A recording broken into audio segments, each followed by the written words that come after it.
Bom dia, deixa eu ligar aqui o meu microfone.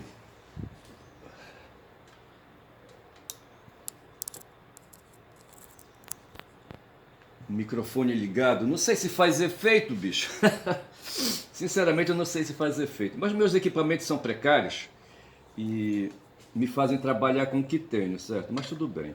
Eu estou aqui com o X aberto, sabe? E uma informação que me chamou a atenção hoje foi essa notícia sobre um sujeito aí, sabe, do campo do judiciário. Eu sou do campo do judiciário, certo? Eu faço parte de um tripé, diz que para o funcionamento da justiça, certo? É a magistratura, é o Ministério Público e a advocacia, tá certo? Diz que, né? Mas o fato é que no processo, sabe, só pode ter ação na justiça se tiver, perante um juiz, se tiver a ação do Ministério Público ou do advogado, tá certo? É essa a questão. E isso aí, sabe, assim me dá uma certa vaidade, me dá assim de pouca utilidade, certo? Eu não fiquei rico fazendo advocacia, tá certo?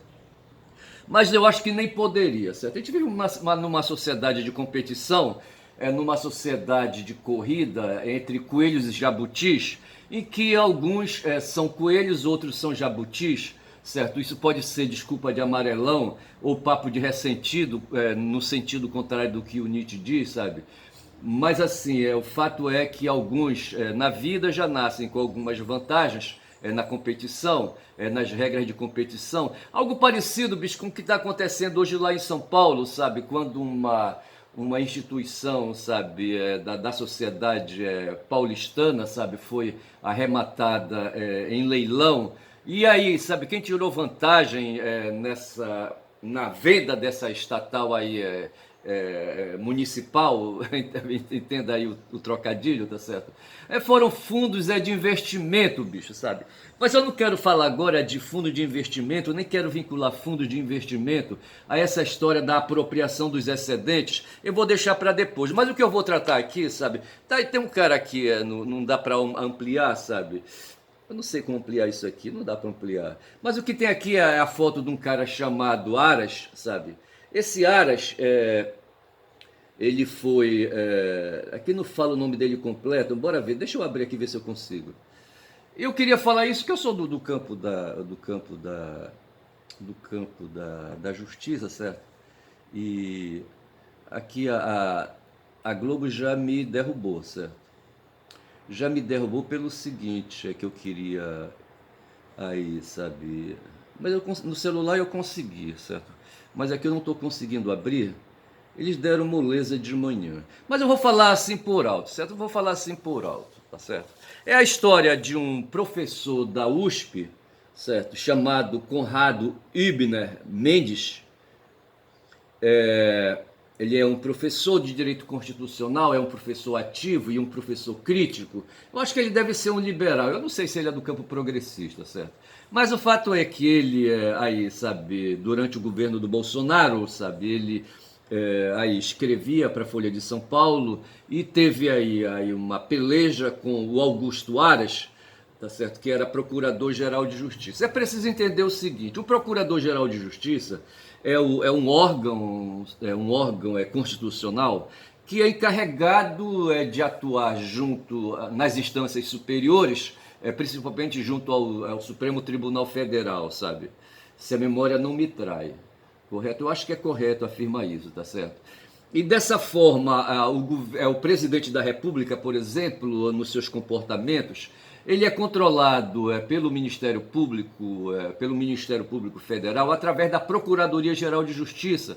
E quem cabe a exercitar, sabe, esse controle é o Procurador-Geral de Justiça. O que aconteceu foi que esse Augusto Aras foi nomeado pelo Bolsonaro como o Gonê, sabe? Eu não lembro agora o primeiro nome do Gonê, sabe? Foi nomeado pelo Lula. E esses caras, sabe, tanto o Gonê como o Ares, e no caso o Ares, que é o fulcro aqui da minha ideia, sabe, do meu foco, esse cara foi nomeado com o Bolsonaro e passou pano, bicho, passou pano enquanto ele pôde, tá certo? O reinado dele é de 2 anos ali, sabe, de mandato, entendeu? Ele foi, então, nomeado para 2 anos e depois foi reconduzido e coincidiu com os 4 anos de Bolsonaro, sabe? Aí o Hübner, sabe, num certo momento, o Hübner, num certo momento, estou tentando falar o nome do cara em alemão correto, certo? Eu acho que o Hübner é uma palavra saxônica alemã, germânica. Aí esse cara, esse professor, sabe, com a formação que ele tem, emendou os bigodes, certo, com o de Aras. Porque veja o seguinte, o Aras, para ser o que certo, para ser procurador, para ser um cara na carreira do Ministério Público, ele estudou numa academia, certo? E poderia ali ter encontrado um professor de Direito Constitucional chamado Conrado Hübner, certo? Então nós estamos tratando ali do mestre e do aluno, tá certo?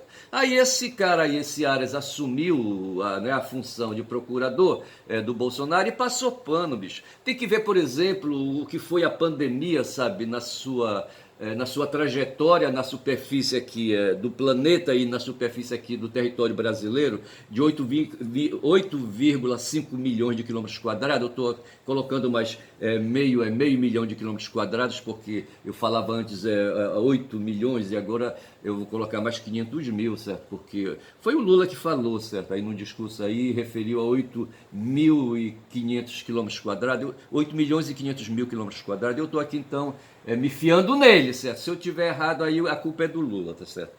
Rapaz, mas eu só sei dizer que esse Aras, sabe, passou um perrengue. Aí o Ibner, sabe, o Ibner escreveu um artigo escroteando, sabe, falando de uma intervenção que o Aras teve aí fora do Brasil e dentro do Brasil.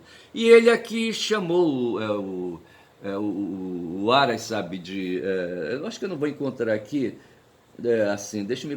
Aqui é da coluna da Mônica, sabe? É, porra, ex-PGR processa professor, não sei mais o que. Porra, não vai dar. Eu não quero fazer, sabe, a assinatura da Folha de São Paulo, desses jornalões, não, sabe? Eu não tenho o menor interesse, mas eu deveria fazer para poder ler os textos aí sem correr essa pressão que eu estou correndo agora. Eu só sei, rapaz, que aí o Conrado, sabe, foi processado pelo Aras pelos crimes de contra a honra, certo? De ter difamado, injuriado e caluniado, sabe? O Aras, a grande figura, tá certo? O Aras diz que o cara aí, sabe, se cedeu, sabe, passou do limite, sabe, da liberdade de expressão. E eu quero dizer que eu vou pegar, eu já marquei aqui uma leitura de onde vem essa história da liberdade de expressão. Eu só sei que esse argumento do Aras aí foi derrotado, sabe? Foi derrotado e derrotado ele será, acho que até o final, tá certo? A pendenga agora está em nível de tribunal regional federal, aí em nível de segunda instância, tá certo? E eu creio que o Aras vai levar farelo. Mas deixa eu voltar aqui rapidamente a essa história da liberdade de expressão. E essa coisa nasce aí, eu não sei se tem alguma coisa a ver, mas veja que a nossa Constituição republicana, ela nasce trazendo esse direito aí, sabe, a liberdade de expressão desde o começo, certo? E para mim essa coisa foi importada lá dos americanos, tá certo? Aí então vou dar uma passada rápida aqui, falando aqui da Constituição dos Estados Unidos e das emendas que são feitas nessa Constituição dos Estados Unidos. A Constituição dos Estados Unidos eu acho que é aquela que é de 1777, eu poderia precisar melhor isso aqui, eu não vou achar isso aqui, tá certo? Eu não vou achar. Mas aí tem uma série de emendas que foram feitas ao texto original da Constituição dos Estados Unidos e que foram cunhadas como Declaração de Direitos. Essa Declaração de Direitos, essa modificação na Constituição dos Estados Unidos, se deu em 15 de dezembro de 1791. Certo? Aí veja, a primeira dessas emendas aí, eu já vou logo aqui chutando logo o pau da barraca, certo? Já vou logo dentro, tá aqui. Ó. A primeira emenda diz assim: o Congresso estadunidense, né, não fará nenhuma lei respeitando o estabelecimento da religião ou proibindo o seu livre exercício, ponto e vírgula, ou restringir a liberdade de expressão ou de imprensa. Tá certo? Tá aqui, aí continua, não sei mais o que, mas tá aqui, certo? O Congresso não fará nenhuma lei respeitando o estabelecimento da religião ou proibindo o seu livre exercício. O Congresso não fará nenhuma lei respeitando nenhuma lei respeitando o estabelecimento da religião ou proibindo o seu livre exercício, ou restringir a liberdade de expressão ou de imprensa. Eu queria ler melhor aqui, eu não consegui. O Congresso não fará nenhuma lei, aí uma lei que para restringir a liberdade de expressão ou de imprensa. É essa coisa que está colocada na emenda número 1 da Constituição dos Estados Unidos, tá certo?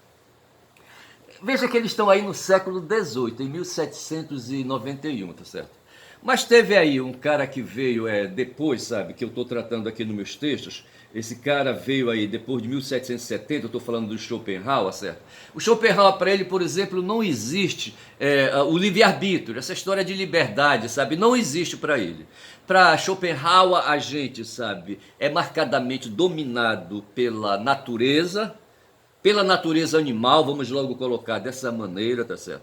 E a natureza animal, ela segue um princípio filosófico discutido na filosofia, chamado de princípio da causalidade, princípio da causa e do efeito, princípio de causa e efeito, tá certo?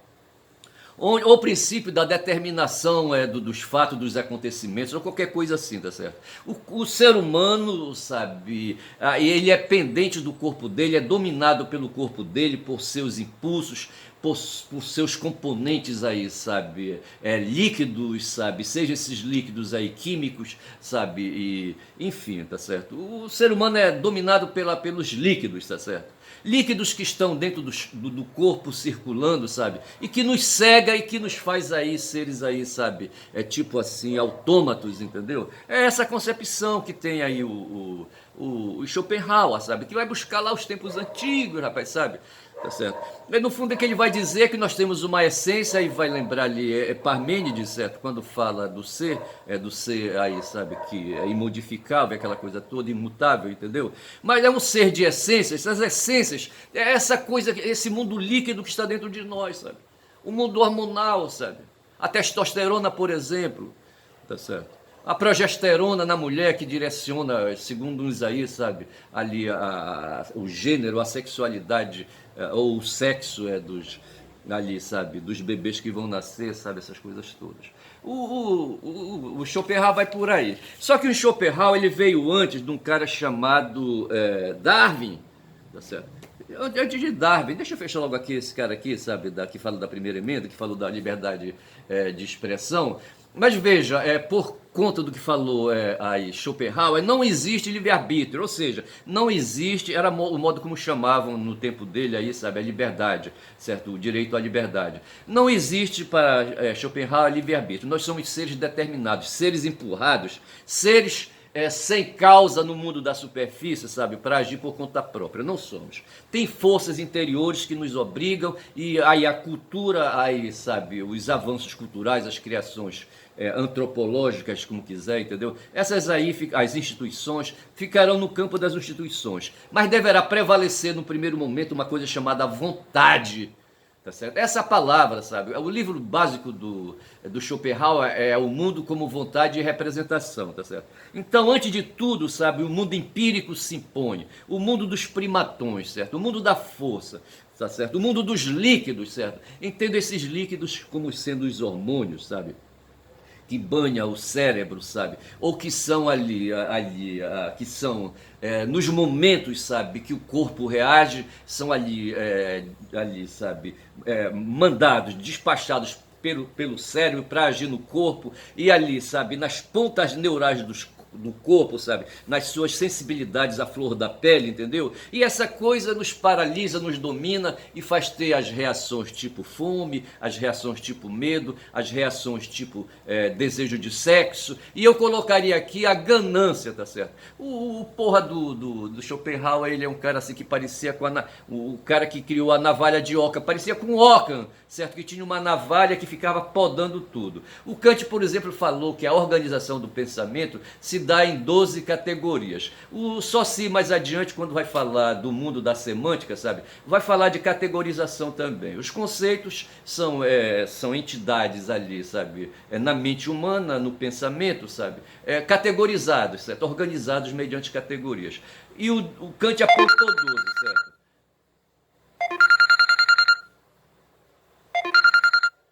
O Kant apontou 12, tá certo? Porra, o celular me distraiu. Eu tenho que baixar o volume dessa porra toda vez que eu for fazer o vídeo, certo? porque esse é meu celular principal, é o melhor que eu tenho. Aí eu só sei dizer, sabe, que o Kant fixou 12 categorias, que são ali, sabe, aqueles mecanismos que organizam no cérebro, aí, sabe, mentalmente, né, a individualização dos seres, sabe, dos conceitos, aquela coisa toda. Estou perdido aqui, desculpem aí, tá certo? Mas aí o nosso amigo Schopenhauer disse, não, só tem uma categoria, só tem uma categoria. Outra coisa, o princípio básico é o princípio da causalidade, ponto final. E depois só tem uma categoria, tá certo? E a categoria, essa categoria é a vontade, tá certo? A categoria é a vontade, tá certo? E eu confesso que eu estou perdido aqui no meu raciocínio. Foi a porra dessa chamada do telefone, tá certo? Mas assim, onde eu quero chegar, eu falei da primeira emenda, que fala de liberdade de expressão, e eu já disse que para o Schopenhauer não existe essa história de liberdade de expressão, tá certo?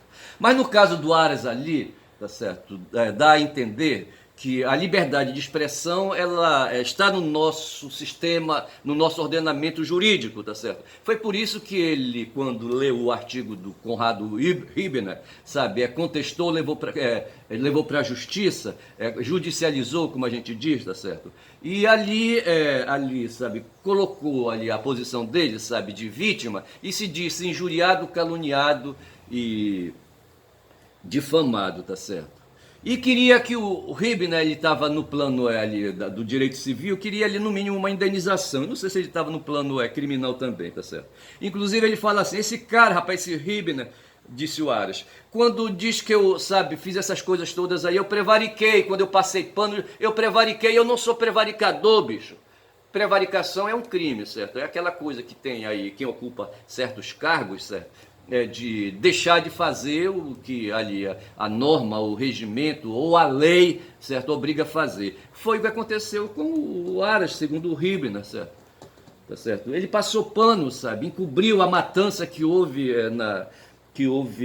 na pandemia aqui no Brasil, porra, lá em Manaus. Eu morei em Manaus, bicho. Égua, morreu um amazonense em banda de lata. As covas eram abertas com máquinas, com tratores. Tá certo? Vê se pode uma coisa dessa, rapaz, sabe? Para poder enterrar os corpos que vinham dos hospitais, porque não dava conta de ficar o coveiro ali fazendo a sua covinha, ali com a sua pá, entendeu? Ali com a sua enxada ou qualquer coisa assim, entendeu? Não dava. Eles usaram pás mecânicas, sabe, para remover ali, sabe, a terra, movimentar a terra. Não foi fácil não, sabe? Houve uma CPI, sabe, que apontou a responsabilidade do Bolsonaro e a responsabilidade do Paulo Guedes, a responsabilidade de uma porrada de gente, do Pazuello, sabe, que era ministro da Saúde, um general, 3 estrelas, vê se pode. E esse cara morou em Manaus também, certo? Eu não sei se a mulher dele era, eu acho que não era amazonense, não. Eu só sei dizer, rapaz, sabe que esse Aras aí, sabe, não enxergou nada disso, o William foi para cima. Teve uma universidade aí que produziu ali uns estudos sobre essa questão sobre,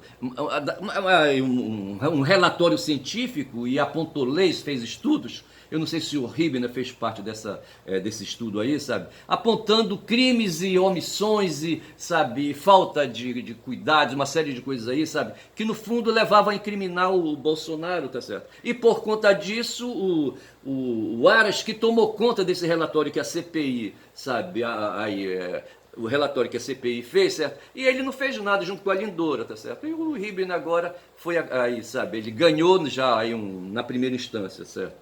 Aí um resultado, ganhou um resultado aí, sabe? Que o Inocenta diz que ele não praticou crime, o Aras está recorrendo. Então veja, mas o que eu quero posicionar é que, assim, quando o mundo foi, a partir dos gregos ali, sabe? Se reconhecendo como polis e passando a adotar leis, ali um estado de legislação para ir, sabe, organizando ali o governo, para ir organizando as relações dos polites entre si, certo?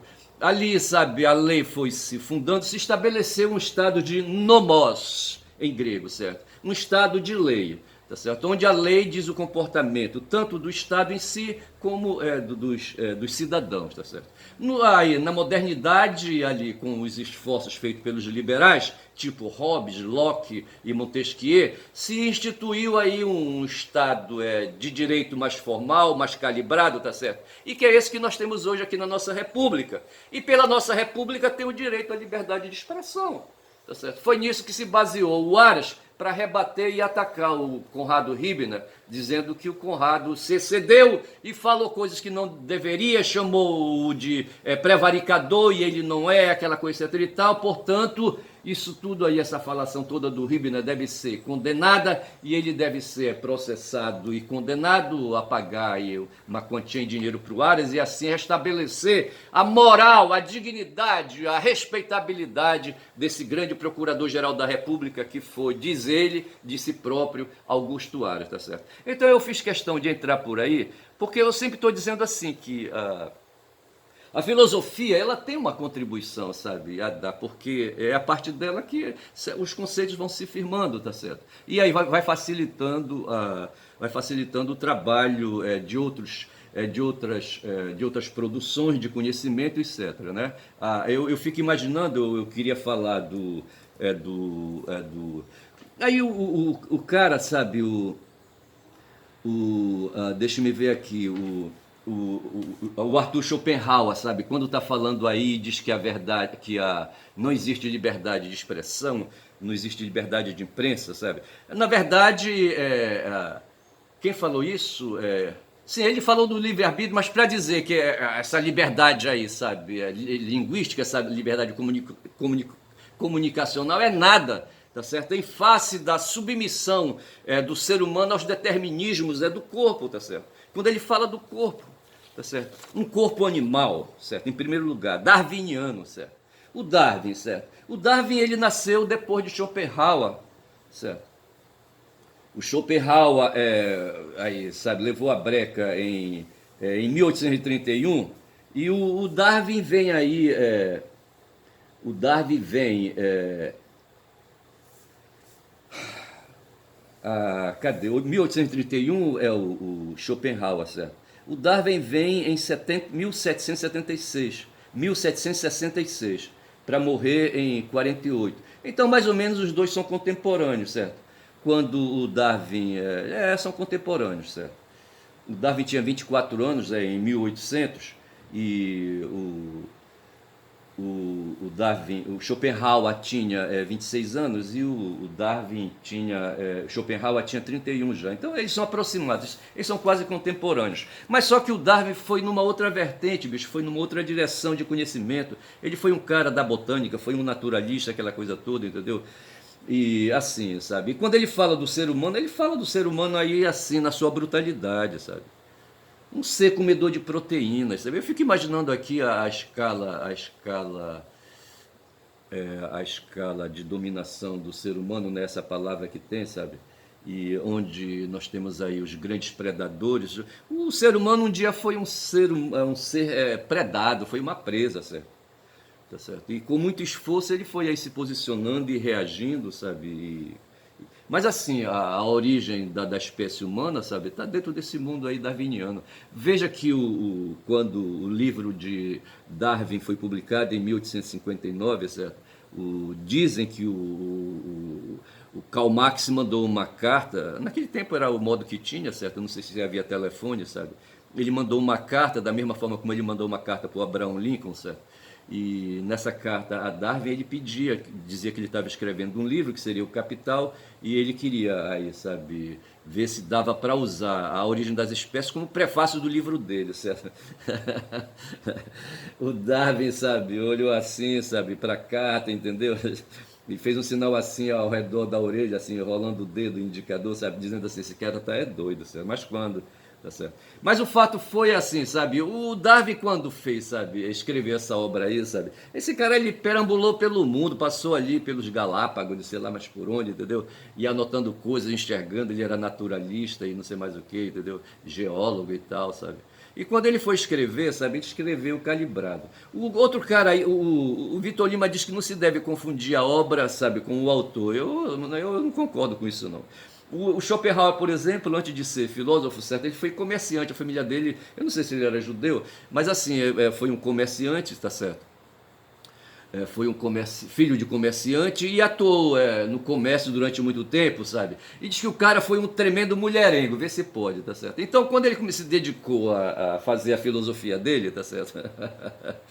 Ele era um cara cheio de experiências, bicho, de experiências primatas, certo? De experiências darwinianas, entendeu? Esse cara experimentou aí, pô, a força, sabe, da brutalidade dos seres humanos. Quando ele fala de sexo e deixa o sexo no meio aí das forças da vontade, das forças de vontade, entendeu? Dessas forças essenciais dentro do ser humano, dessas forças interiores, ele sabia do que estava falando, bicho. De fome talvez ele não entendesse muito, de medo talvez não, mas de sexo, sabe? Acho que ele entendia bastante, é o que o pessoal fala, eu não estou inventando. Mas o fato é o seguinte, rapaz, que o corpo do ser humano, sabe, aí, sabe, nós temos aí, sabe, nervos sensores, nervos nas pontas das unhas, sabe? Machuque uma unha para você ver, porra, a dor que dá, entendeu? Isso aí imediatamente, sabe, através dos líquidos se comunica com o cérebro, sabe? Vem a dor, vem o sofrimento, aquela coisa toda. O Schopenhauer pensava nisso. Mas o Darwin pensava muito mais, sabe? Pensava muito mais. E estava muito mais à frente e estava muito mais adiante, certo?